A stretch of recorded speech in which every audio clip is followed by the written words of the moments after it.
The Pittsburgh Steelers are mired in a half-decade's worth of mediocrity. Early wildcard exits, consistently playing 500 ball. However, the bottom is about to completely fall out. With an offense filled with holes, now headed by a quarterback tandem that is supposed to save them, but cannot, the team's outlook appears to be just as dire as ever. Recently fired Falcons head coach Arthur Smith takes over an offense that needs a complete overhaul. So how is he going to go about taking a cooked Russ, a directionless Justin Fields, to where they need to be? Today we'll dive into what his offense is, why the Steelers' offense will struggle, and why Russ and Fields are not the guys to turn this thing around. But before we do, I want to thank this week's sponsor, Football Head Coach. Football Head Coach is the ultimate football management game.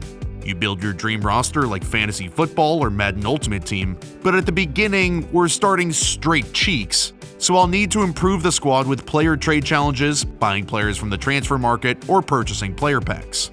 I'll buy a couple player packs and finally get some 83s, 4s, and 5s, so now we can start building our foundation. Then I plug the boys in and set the best tactics, make sure we're passing the ball aggressively, because running is for losers in this, let's be real.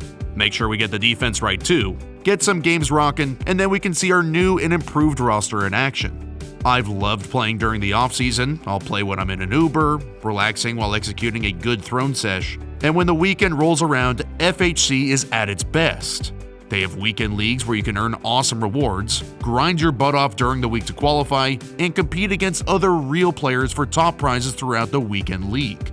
Football Head Coach 25 is free to download in the app or Play Store. You can scan the QR code, or you can find the link in the description. Arthur Smith is all about run, run, run. When he was with the Titans and Falcons, he consistently finished top 5 in the league in run rate, and he does it in a pretty unique way. The NFL's most used personnel grouping has been 11 personnel for a long time now, which means 1 running back and 1 tight end, then 3 receivers, which is a lot of speed. Well, last year Smith used 11 personnel on just 17% of the Falcons' snaps, which was the second least since 2013. He is all about putting big bodies on the field, second or third tight ends, adding a fullback. He wants to bring big boys into the formation, into the box, so that Derrick Henry or Bijan Robinson can pulverize defenses. The problem was, last year, it wasn't really working. Despite Bijan, Drake London, Kyle Pitts, the Falcons finished 26th in points per game, which was why Smith was ultimately fired. Well, the Steelers don't have as good of running backs, receivers, and their offensive line is definitively worse. Even though Smith is all about establishing the run and committing heavier personnel groupings to do so, nothing can make up for the holes on the Steelers' offensive line. The center Zach Frazier struggled as a rookie. Tight end Darnell Washington hasn't really defined a role for himself since being drafted. He's supposed to be primarily a blocker, and we'll get into the right tackle Broderick Jones later because he's just been terrible. One of the main problems I've seen with Smith's scheme that didn't pop up in Tennessee or Atlanta is how often he hampers his O-line with difficult assignments. In the past, with more powerful, talented offensive lines, he leaned into more downhill concepts like inside zone and duo. But with Pittsburgh, he's realized his line isn't as powerful and can't win those one-on-ones head-to-head as easily. So far in the preseason, he's dialed up more horizontal concepts like mid and wide zone to stretch defensive lines out and get them moving. And there has been some growing pains. Look at some of the blocks he's assigning to his line. Getting to the second level for 320-pound bodies is hard enough, but to be out-leveraged against 220-pound linebackers, meaning the backers are already positioned closer to the ball, Broderick Jones has to get out in front of him when starting behind him, which is a losing proposition. It's just not sound football. Although there have been hiccups where Smith has put his line in bad positions, he's also showed some promising ingenuity where he's mixing up concepts to throw defensive lines off balance. If you're not good enough to beat him up one-on-one, you gotta trick him. So Smith uses concepts like crunch, where Washington is gonna block the D-tackle, Jones the end, 2 linemen up on the second level, throwing the Bills off balance, messing with their read keys at the snap. If you're the end to the right trying to figure out who's gonna block you, it could be anybody. The tackle, maybe the tight end or receiver. So yeah, maybe the Steelers don't have the greatest offensive line ever, but Smith tries to make up for it with misdirection and deception. The second staple of his offensive scheme is play-action concepts over the middle off of these different run actions. Ryan Tannehill had an uber-efficient run a few years back with the Titans, and it was because of Smith. The Titans established the run with Henry, then Tanny would rip quick-hitting crossers over the middle to A.J. Brown, and the Titans made surprising postseason run after postseason run, which is why, and now we're wading into the Russ Fields part of the episode, the Smith hiring is such a weird fit. Russ is known for not throwing over the middle. He likes to throw go balls outside and ad-lib after moving outside of the pocket, which he can't really do anymore because he's too old. And Fields isn't a rhythm thrower either, and has struggled to find consistency really in any part of his game. Starting with Russ, it's clear that A, he won't throw over the middle, and B, he's scared of the Steelers' lack of ability to protect. As I said, we talked some Broderick Jones. Well, the Steelers drafted the Georgia tackle last year with the 14th overall pick, and he can't block a soul.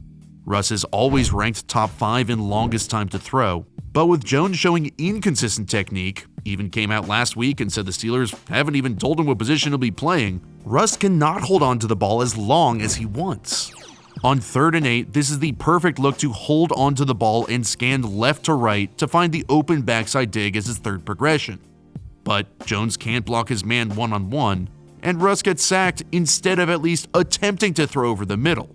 This has sped up Danger Russ, made the Danger Witch less spicy, so when he has his best receiver George Pickens one-on-one against a linebacker in zone, instead of waiting for him to get through his route and come wide open over the middle, he's just quickly getting rid of the ball so that Broderick Jones doesn't get his ass kicked.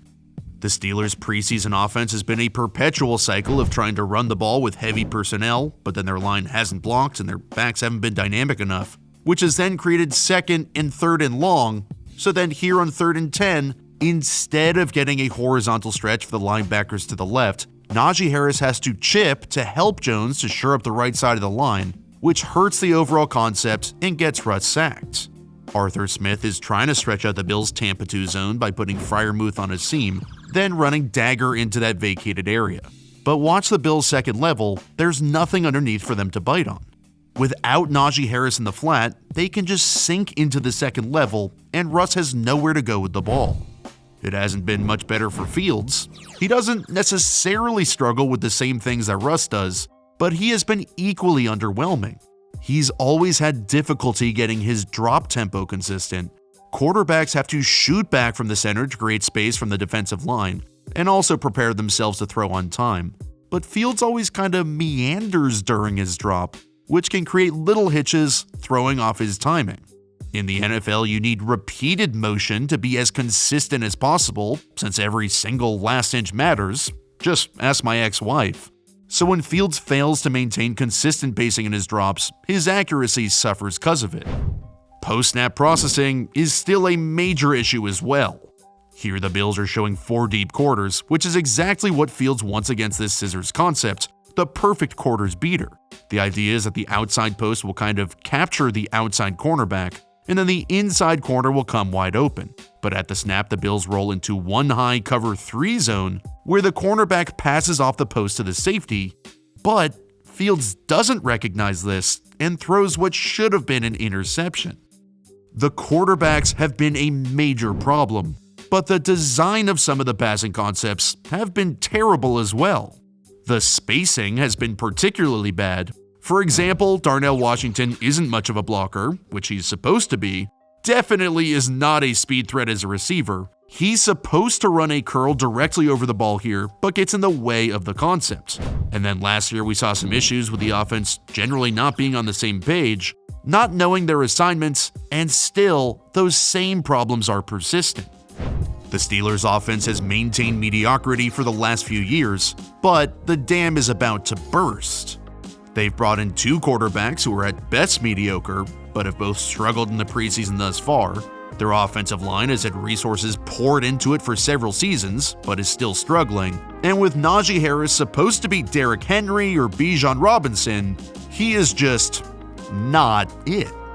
Arthur Smith has made a name for himself in this league by using heavier personnel to beat up defensive lines, then use play action over the middle.